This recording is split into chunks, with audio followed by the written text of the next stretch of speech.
We're here to talk about commemorating October 7th. Not only commemorating October 7th, but commemorating October 7th amid anti-Semitism. How do we do that? And I'm going to go over some practical approaches for supporting your Jewish client. Hello, my name is Regev. I'm a psychologist and I'm the founder of the International Center for Collective Resilience. The one thing that we can do, Jordana, is start the recording.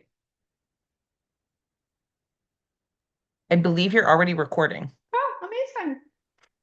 Technology is already happening. Thank you. Okay.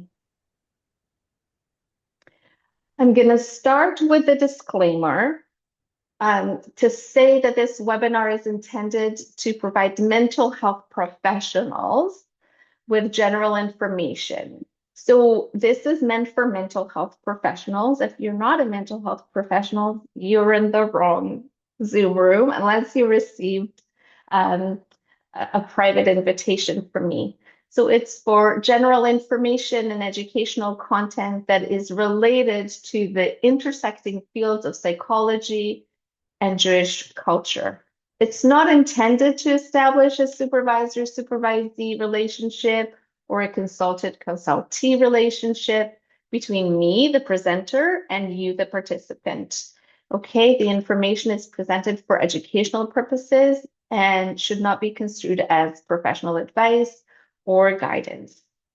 You are, however, encouraged, very much encouraged, to consult with qualified professionals in your respective jurisdiction for personalized professional advice and supervision that's tailored to your needs.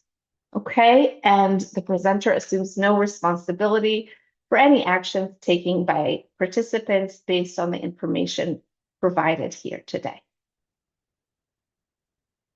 We're going to go over the outline in a moment, but before we do, I thought that we would just get to know each other a little bit. So I have a very short poll for you to complete, if you would.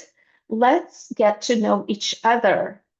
So I would love to know where you're from and what your profession is. And if you've taken training with me before.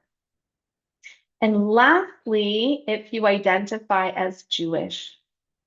We have one last question that is an untitled question, which is a little bit of a tech glitch. So here we go. I'll give you just a couple minutes to answer that. And then we can know who's in the room today.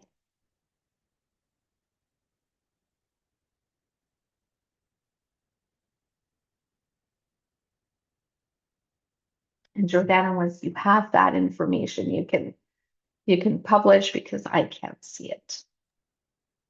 Going to give people 10 more seconds. Yeah, absolutely. I appreciate how everybody is answering the last question. Maybe you have to. But I appreciate how everybody's answering the last question, even though it's not really a question. Thank All right. you. I'm There's ending already trust established here. now. Okay, all right. We got people from Vancouver, about a third of you. A lot of people from Ontario. It's 3 o'clock over there, I believe.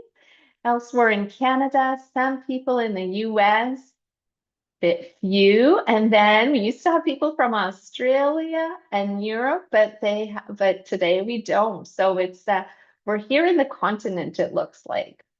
Super.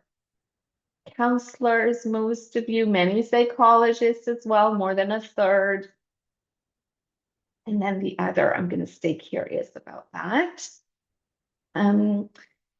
Many of you haven't taken training with me before. Thank you so much for making the effort to be here today. And those of you who have, I'm so glad to have you back. We got most of us here Jewish today, and more than a third, though, who aren't. So again, extending a lot of gratitude to those of you who made it here today, both our allies who are here and those of you who are Jewish. And I really hope that there's something for everyone here today.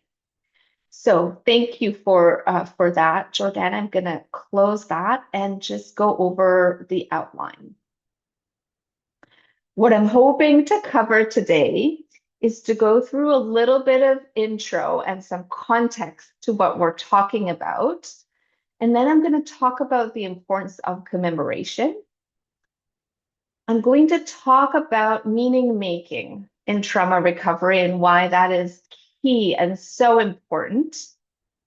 We're going to be very specific and practical and concrete, just the way I like to do things about considerations in commemoration. We'll go over honoring loss through to tradition, and then at the end we'll kind of summarize. Okay, and we're hoping to do all of that by the time we get to however o'clock it is going to be where you are. Okay, put the next round one. I'll say again, because for those who know me for the first time, it's a name that bears repeating in terms of how to say it. So my name is Rotem and my last name is Regev. And I'm the founder of the International Center for Collective Resilience. I'll tell you about that in a moment. I'm a registered psychologist in BC, Canada. I did my PhD at the University of Victoria, and I did my residency in Ottawa U, and at the hospital, and at the International Center for Excellence in Emotionally Focused Therapy. So you can maybe glean a little bit about my background, which a lot of it is attachment-based and experiential. The last few years, I've been doing a lot of therapist training and consulting to organizations. All of that changed after October 7th.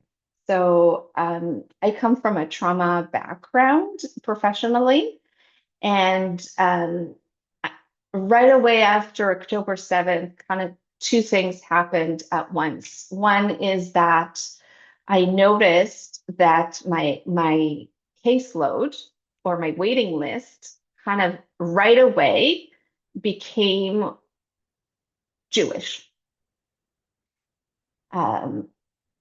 Lots and lots and lots of folks, lots of supervision questions, lots of collegial kind of inquiries, and lots of clinical clients who were seeking help right away.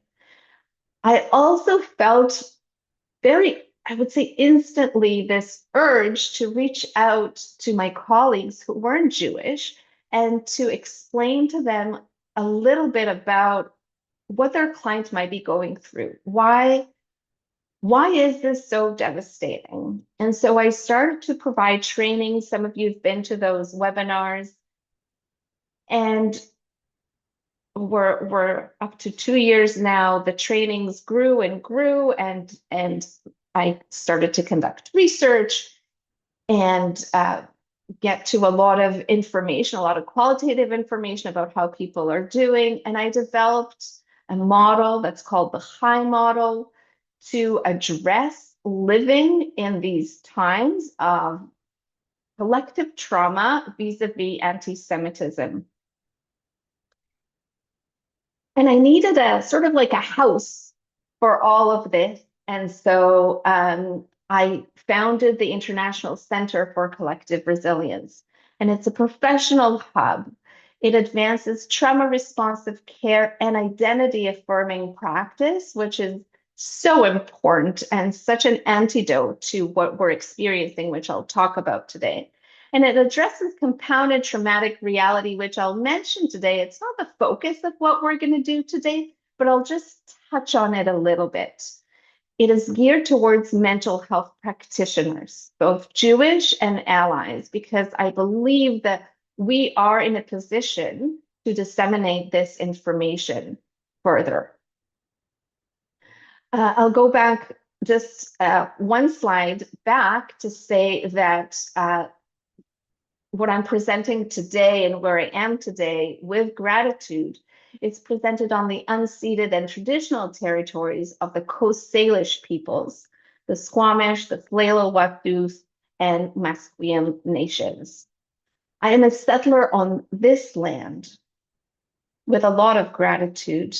And where I am from and indigenous to is Israel. I was born in Israel to Jewish Israeli parents. My great grandparents immigrated to Israel when Hitler took office in 1933.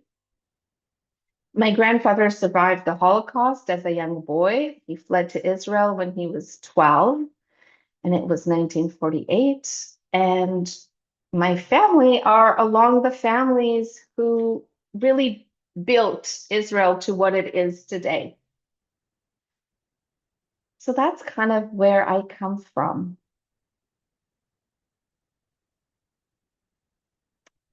This is the map of Israel, and I thought I'd show it to you. I know many of you know where it is, but it's worth, I think, showing just how small it is on the map. This little dot right here. And now, if you've been to one of my trainings before, you've seen these slides, but it's just the first few slides, so bear with me. Just if you're Canadian, a little bit of a comparison in terms of the total area of Israel versus Vancouver Island, and the comparing the amount of people on the land versus the amount of people in Vancouver Island. And then there's another comparison here to New Jersey. So just about the same amount of people, just about the same size. Israel is a small country.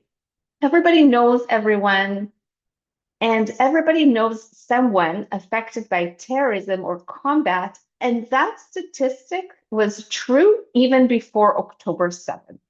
Even before October 7th. Of course, multifold today.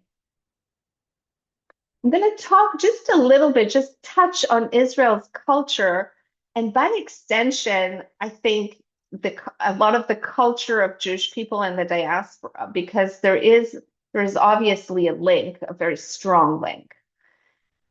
The culture in Israel is somewhere between collectivistic and individualistic, because there is a diverse ethnic and religious group that is represented, including former Soviet Union, but not only. There are Christians, there are Muslims, there are Bedouin people, there are Druze people, people who fled from different countries.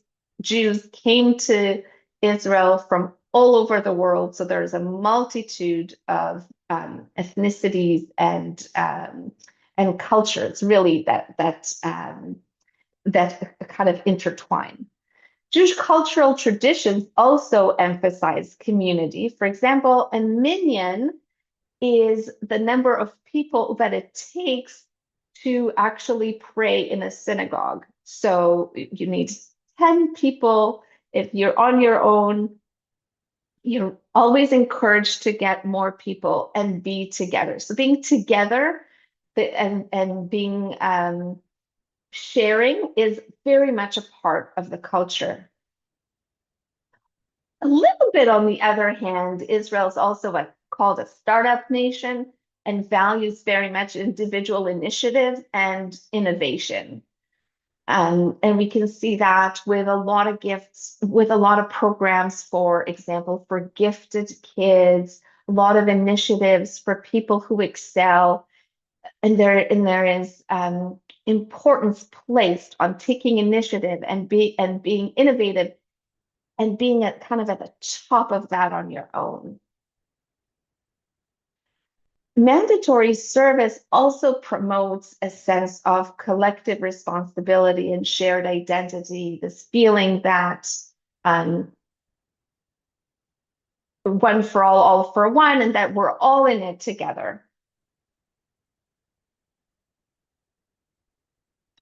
something that is very important for me to relay to you, and I think for you to really take to heart, is that Israel is the homeland of the Jewish people for most Jews. So many Jews have family in Israel, many have visited Israel, and many people, even if they've never been there, they think of Israel as their homeland. Maybe something that their parents, grandparents instilled in them, very much a home away from home. I'm going to briefly go over what happened on October 7th, and I'm not going to show any footage. And I know you know that this happened, but it's being erased so much that I'm going to actually repeat it. 1,400 people were brutally massacred by Hamas on October 7th in a rampage through Israeli towns and kibbutzes. They were kidnappings. 251 people were kidnapped by Hamas terrorists and held hostage in Gaza. It's unbelievable to say, almost 2 years to the day, that there are still 48 hostages that remain in Gaza today, and we're waiting for them to come home. And of course, what happened is not only what happened on October 7th, but is still happening. So there is the acute crisis that happened. But beyond that, there's been ongoing conflict in the region, as you're well aware. Rockets, drones. We had a 12-day war with Iran in between, a war inside a war, nested in a war, which was terrible beyond belief. There's still evacuees, people who evacuated who are still not back home. Since then, 912 soldiers killed and 20,000 wounded. What's horrible about this is that I waited until this morning to look at the number of soldiers just to make sure. I wanted the presentation to be up to date, and I looked at it this morning to make sure that nobody was killed when I was sleeping at night, right? So it's very much ongoing. Every day there is new news of the conflict and its toll. Then, of course, over here where we all live, a huge rise in anti-Semitism, anti-Semitic hate crimes in the United States surged 63% and more in 24 and 25. In Canada, 6,219 incidents in 2023, which is the highest number documented since they started documenting in 1982. Where you live, I know you know of, or I shouldn't say I know you know, but knowing where you're from, I know, and maybe many of you know of synagogues being vandalized and these overt acts of anti-Semitism, along with more maybe personal acts of anti-Semitism that you've incurred. So I want to talk about what your client might feel now. And just to preface by saying I don't know what they might feel now, but they might feel fear for their safety. They might feel abandoned. They might feel gaslit and invalidated. We'll talk about that one a little bit more. Sad, so much grief and sadness, and hopeless. I know I said practical and I know I said concrete, and I will get there, but I'm a researcher and I just can't do this without telling you just a little bit of the theory. I want you to think about this theory, the minority stress model. It was initially developed for gender and sexual minorities to explain the partially mediating factor of stress in its link between sexual identity and mental health. So they found with sexual identity, there's a link to decrease in mental health. And they said, wait a minute, it can't be sexual identity. There must be another factor that explains it. And so what they found is that chronic exposure to prejudice, to discrimination, and to social stigma causes unique stress for minority individuals. This has been later extended to religious minorities, including Muslim minorities. And the stress is unique, so it's over and above other general stressors. It is chronic, the way we feel anti-Semitism right now. And it's social, so it stems from social processes. And what happens is it starts with the externalized factor, the distal factors. So somebody can incur and experience harassment or bias or violence. And then there is a process by which sometimes some of that gets internalized. And that's when we get to the proximal factors. There are these internal processes where I start to modulate my behavior. I start to conceal my identity. I start to hide. I become hypervigilant and sometimes even internalize the stigma. Okay, so there is this spectrum between distal and proximal, and I want you to be aware of that and kind of notice, be curious maybe with your client where they are with that. Another important concept to talk about is the concept of traumatic invalidation. It's a concept that was coined by Linehan in 2015. And it talks about persistent or severe invalidation of individuals' deeply personal experiences or core self-defining characteristics or emotional responses that they have to themselves or to the world around them. Now, the invalidation comes from a very important person or a group or authority. And it can lead to psychological exclusion or perception of the individual as an outsider. It does also have, I'm going to skip over to this one, consequences of PTSD symptomatology, some self-invalidation. So you might see this with your clients when they're confused and they're asking themselves, am I overreacting? Is this anti-Semitism? And not trusting themselves. Do I actually belong in that group? Maybe I'm different from that group. Maybe I don't belong. Maybe I shouldn't. So just being very mindful of why that comes about and if that's part of traumatic invalidation. We can see sometimes as a consequence, people having quite unrealistic standards. And what do I mean by that? I mean that people say, okay, so because I'm feeling that I'm invalidated, I'm going to go ahead and be perfect. I'm going to be, for example, the perfect Jew. I can tell you, and I share this with another group, that probably a month or two after October 7th, I came to my husband and I told him, we're going to host a block party. And he said, what? And I said, and we were shattered. We have so much family in Israel. We actually ourselves had come back to Canada from a visit on October 5.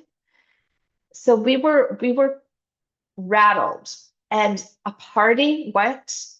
And I said, we're going to be the nice ones on the block. We're going to be the good Jews. And I also said, if our house ever gets vandalized, I want people in the neighborhood to say, oh, but they're so nice. They're so nice. They don't deserve that. So creating unrealistic standards for yourselves or your clients might be doing that is a way to healthy or unhealthy, um, unhealthy, to um, to address feeling invalidated. And there are healthier ways, and we're going to talk about those. This feeling of pervasive insecurity, where you're already anticipating rejection and inclusion, is part of the consequences of traumatic invalidation. There is this hypervigilance that develops. They're also in kind of the longer training that I provide, and I'll share a little bit about that at the end. I'm trying to squish everything in here, but there are biological and epigenetic factors as well that make people anticipate rejection, people who experience intergenerational trauma anticipate the rejection, the exclusion. When you're feeling traumatically invalidated, you're going to feel this insecurity around you. And I can share with you that last week I was training in Montreal, a beautiful group of people. And I thought that for my kind of last run of the slides, I'll do that on the plane. It's a pretty long plane ride from Vancouver to Montreal. And I sit down in the seat and I pull up my laptop and it says, compounded traumatic reality in Jewish. And I all of a sudden I look around and I shut my laptop. Nobody had said anything to me or looked at me differently, but I live in a world where I feel insecure for a reason. And so I am heightened and anticipate insecurity already. I want to go back a second to this slide and say that there are some types of traumatic invalidation. This is research done by Dr. Bar Halperin and Wolfman. It's very recent research that applied the previous concept of Linehan that comes from DBT and Harned 2022 to what's happening right now. It brilliantly kind of said, wait a minute, this past model actually really applies here today to what Jewish people in the diaspora are going through in general. So it talks about misinterpreting. For example, if people talk about the hostages, what about, are you not going to talk about other people who are affected? And does that mean that you don't care about other people? Of course it doesn't. But just like, we go to professional training about ADHD doesn't mean that people with autism don't deserve a training or that it's not important. It just means that this is what we're talking about right now. Controlling is another type, being told how you should behave, being blamed, being held responsible for others' actions or government's actions. A lot of people confuse governments and people. And flat out denying reality, right? Being told that wasn't anti-Semitic, what you experienced. So something that we would never ever do to another minority group or anybody, say, no, what you're experiencing right now isn't real. It isn't that. It wasn't harassment. Can you imagine telling someone this wasn't sexual harassment, or this wasn't, whatever it was.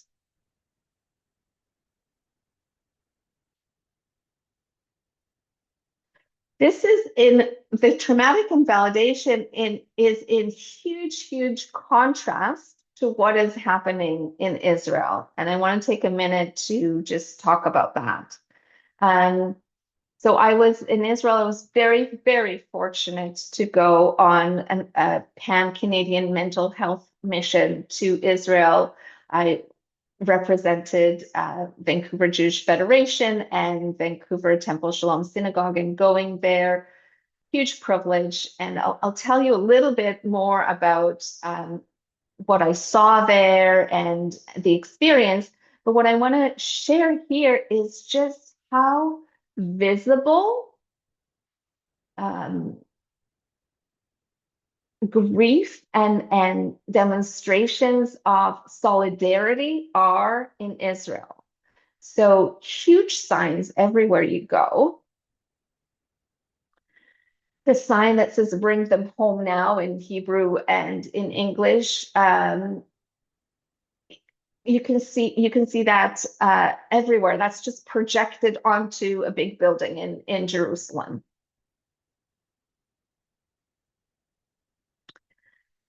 Because many of you here are Jewish, I do want to take a moment to talk about the compounded impact on Jewish mental health practitioners.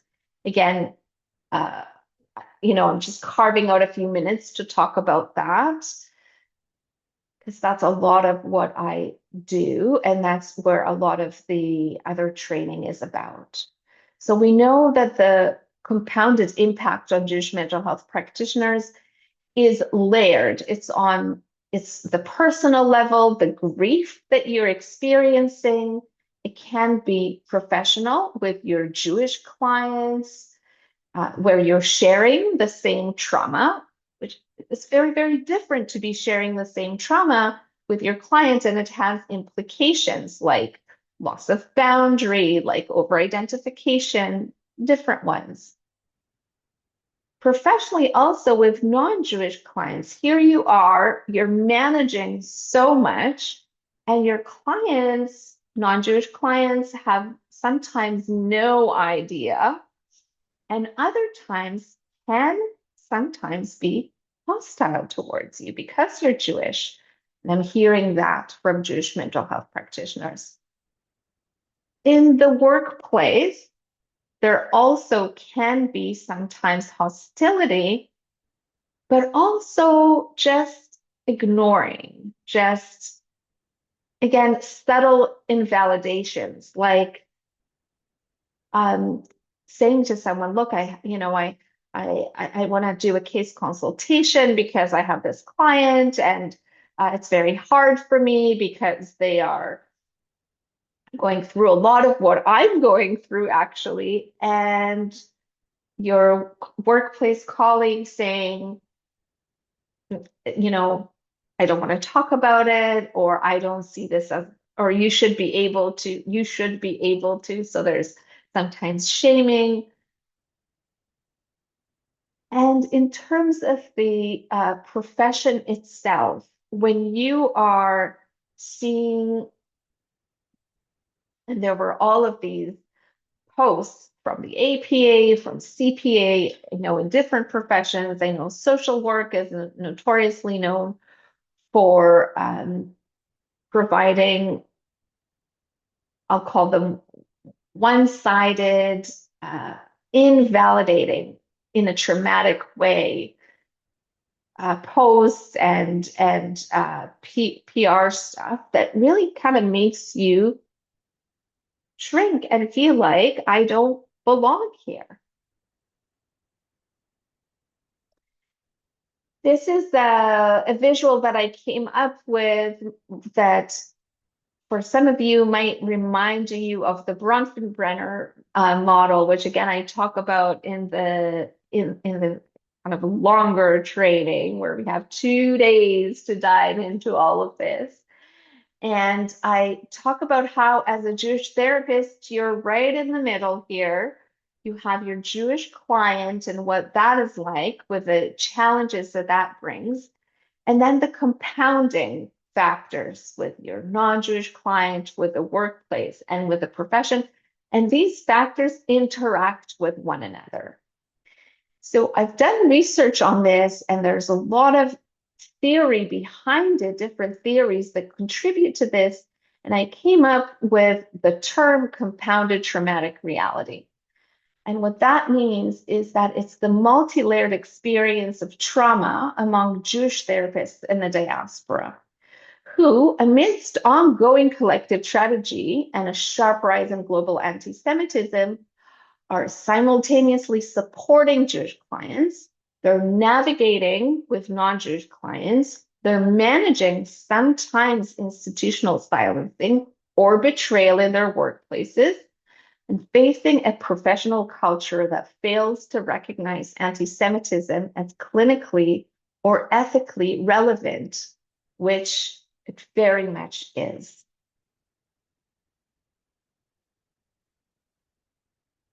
Okay, so that was a little bit of a deviation, and we're going back to the importance of commemoration. The importance of commemoration from a trauma perspective, we want to honor and we want to make space. So where we're feeling, again, erased or, oh, so much has happened since then, we want to kind of go elbow a little bit of room and say, wait, let's honor what happened. Let's honor how we feel. But we want to do it in a contained way. We want to transition in and out of it. We want to have it sort of like in a box where it's tolerable. And we want to integrate. You want to say, this is part of what happened. This doesn't define who I am. This is part of my story. It's part of my people's story. Commemoration is something that is key to Jewish tradition. We say, remember the Sabbath day. It is the essence of holidays. We put a kippah on top of our head to remind us that God is above us. So it's a reminder. It's always a reminder. When someone passes, we say, may their memory be a blessing. And the Izkor prayer that we say when someone passes, Izkor means remember. So from both trauma perspective and Jewish perspective, it's important to commemorate. I want to go very quickly here and say that if you don't know, just a little primer on high holidays. I know most of you know this, but the beginning of the year, of the Jewish year, starts off with Rosh Hashanah, and then there's Yom Kippur, Day of Atonement, Sukkot, which is the feast, and Simchat Torah, which is completion of the annual cycle of Torah readings. It is the day of pure joy. October 7th, 2023 happened on Simchat Torah. So it's always going to be remembered, this tragic, traumatic event it's always going to be around the time of the high holiday. A practice that might be worthwhile for you to do with your client is to go to the calendar and say, okay, what is happening? And notice how October 7th in red here is kind of nestled in between different holidays. So how do I plan for that? And what does that mean? Just a word about collective trauma. Collective trauma requires collective healing. So the number one thing that I have said to clients repeatedly and that I really talk about is find your people. Find the people. It's an important part of healing is to have a shared story and not feel alone. We're going into really practical approaches here. In terms of collective healing, as I said, find the shared experience, find the social support, be witnessed in how you're feeling, and find collective coping strategies. So what I mean by that is I actually mean that I would love for you to ask your clients, because you're probably seeing them individually, to say, so who else can you talk to about this? And how are you going to commemorate in community. We know that traumatic large-scale events can create a shift and a rift in our understanding of ourselves and our world and our future. And meaning making is a process through which individuals make sense and integrate traumatic experiences into their broader life narrative. So asking this question of how does this fit into who I am? How does this fit? How am I making this fit into who I am? It is crucial to find meaning because it helps us find coherence in our identity. And it helps us find, okay, what is the purpose? And how do I access resilience? This happened and I can't change that. So, how did it affect me? And what am I doing about it? How do I integrate the trauma into my broader life story? Some questions that you can ask your clients or have them reflect on. How's your day-to-day life changed? How have you changed? How have your values changed? How has your worldview changed? What do you believe now that you didn't believe before? Has your connection to Judaism changed, and how so? To your communities, different communities, communities that you felt like you were a part of, other communities. Embracing resilience. He who has a why can bear with any how. Viktor Frankl. This is the arm of Or Levy, who's a released hostage. And when he came back, this was part of the meaning making process for him to kind of reclaim, this is what happened to me. But knowing how helped me live with why, I was like, I'm getting this wrong. Knowing the why helped me bear with the how. Another example of reclaiming and embracing the resilience. We will dance again, October 7th, on the arm of Mia Shem, which is another released hostage who came out about sexual atrocities. Embracing resilience is what we do as a Jewish people. There's a lot of talk about intergenerational trauma and not a lot of talk about intergenerational resilience. But I would love for your clients to reflect with your guidance on the lineage of resilience that they came from. If they're here, there is resilience in there. After the Shoah, after the Holocaust, came the Tkuma, the rising up, the building, the rebuilding. So reflecting on those themes, I want to tell you just a little bit about hope as a practice. And I saw that when I was at the Binat Halev journey in Israel. And there's so much that I wanted to tell you, but I'm just looking at the time here. So a few months ago, I had the honor of representing, as I said, Jewish Federation and Temple Shalom as part of the Binat Halev journey to Israel. We met with families of hostages. We visited the South. And one of the most unforgettable days was spent at a rehab ward for injured soldiers at Sheba Hospital. I'm writing this piece because this is something I read at a rally.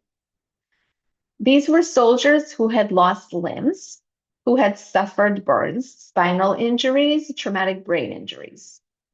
And yet, every single one of them was trying to live forward, learning to walk, learning to eat again, learning to speak again. One young soldier, a soccer player, was training with a national amputee soccer team. So when we met the families there, they said to us, if you want to see what hope looks like, come here. This is the most hopeful place in Israel right now. And they weren't just saying it to be strong, they meant it. Because hope wasn't just a feeling in that word. Hope was physio. Hope was routine. Hope was crying in the morning and showing up in the afternoon. Hope was continuing when nothing felt normal. It was fierce. And it made me realize something. Hope is not knowing what will happen and emptily being optimistic about it. Hope is about refusing to let despair decide for us. Something that you can do with your client is talk about what gives them hope.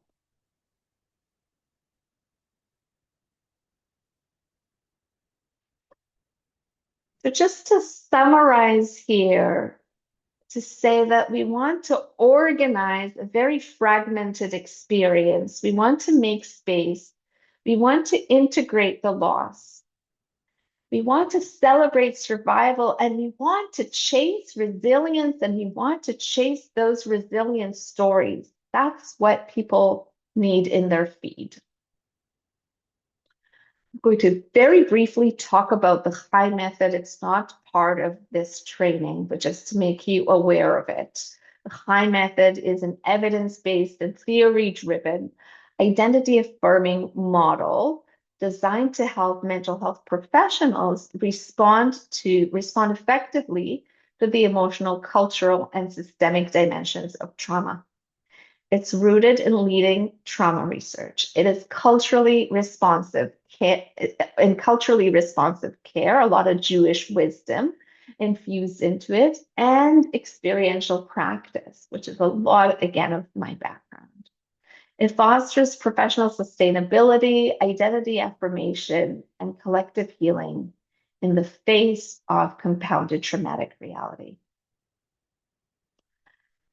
So, want to make you aware that the compounded traumatic reality and the Chai method are being presented as a 2-day workshop training for Jewish mental health practitioners and their allies in Vancouver, February 8 and 9, 2026. Okay, I'm just kind of interrupting the program to say that if you want to be here in February and watch the first crocuses that we get. So more practical considerations, promoting healing and not re-traumatizing. So again, being very aware not to go back to watching those videos and those pictures as a way to remember. We want to process and not re-traumatize ourselves. We want to first and foremost establish physical and emotional safety. So talking to your clients about being very safe physically and emotionally where in the place where they're going to commemorate. Planning is key around trauma commemoration, right? We're going back to something, so we want to think about it and we want to anticipate. What do we expect? What do I do if I get overwhelmed, right? Just having in their back pockets a little bit of a plan maybe that they devised with you. Knowing how to check in with yourself as you're commemorating and planning for restoration after, okay? Not sometimes we do the like, oh, I'm going to do this for a bit and then I'm hopping on a Zoom call. So let's try not to do that. Also considering who will be part of the commemoration. Again, I would love for you to encourage your clients to do at least some things in community, but maybe they need to just go to the forest on their own, right? Or go somewhere on their own, and that's totally fine. But thinking about that, balancing consumption and creation. Again, we don't want to, when I say consume, I'm mostly thinking about about data, about social media, things coming on your feed, right? We don't want to do that. We want to have our own pace, and we want to think about creating a ritual that is meaningful for us, making the commemoration unique. So thinking about, does it have to do with music? Is there anything you want to listen to? Thinking about maybe journaling or art, different modalities. I want to show you just a couple pictures, and I know we're near the end, and we'll try to end on time, or maybe go over just a few minutes. But this is the yellow piano. So Alon Ohel is a hostage who's still in Gaza and is a musician. We know he's very, very ill and not, and his eyesight deeply, deeply affected. He's practically blind. His family, to raise awareness, but also again to find, okay, how do we make meaning out of what's happening, has put pianos all around the world. So that's one way of doing that. And then the other thing that I wanted to show you is a photo of remembering the hostages, in particular, Gali and Zivi, who are twins, who are still in Gaza. And every week there is a tournament in their honor to bring them home. So finding creative ways to commemorate and to make meaning of what's happening. It doesn't have to be, oh, I don't know how to do it because I don't know how to go to the synagogue and I don't know how to pray. Speaking about praying, honoring loss through tradition, we're right near the end here.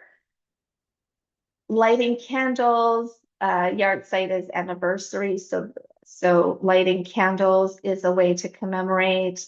Praying is a way to commemorate. Planting a tree, really thinking about growth and regeneration, is a traditional way to honor loss.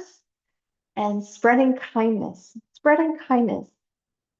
by giving to charity, by other means. This is very much rooted in the Jewish tradition. So how do you spread kindness in memory?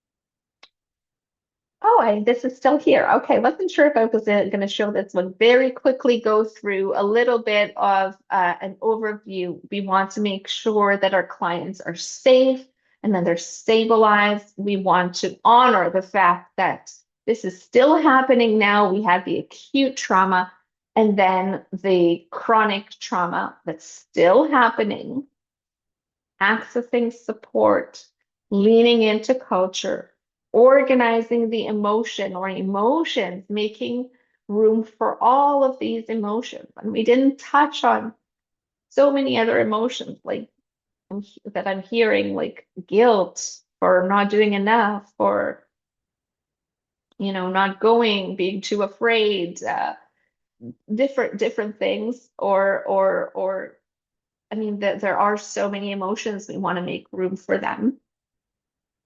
Meaning making is one that we really talked a lot about. So look at me.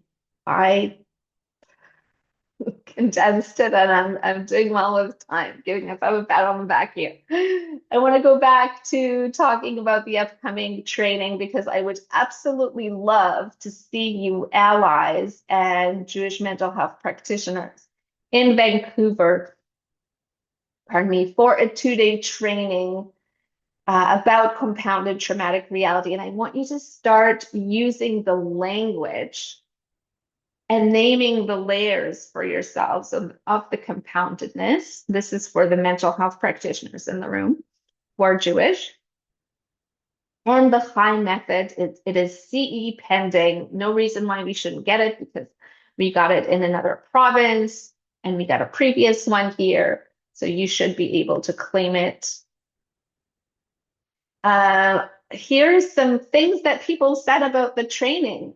Someone said this should be a required course. Somebody else said this training more than exceeded my expectations.